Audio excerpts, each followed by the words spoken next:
So we've completed the install. We're ready to check for fuel leaks. We're ready to check for oil and coolant leaks. Make sure everything we did is done well and correct. We have the AMS calibrated ECU installed, hooked up, batteries hooked up. We're ready to start this thing.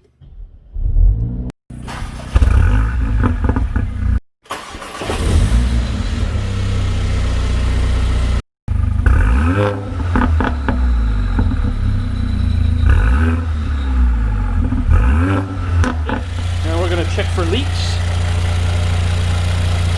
It's a little bit of smoke coming off. That'll be from fingerprints and just everything's brand new. I'm going to look in here for the fuel pressure line. Nothing. We're good. Look underneath for leaks. Nothing.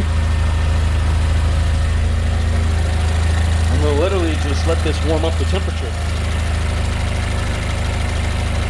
I can see we're getting a little more off gas as things warm up.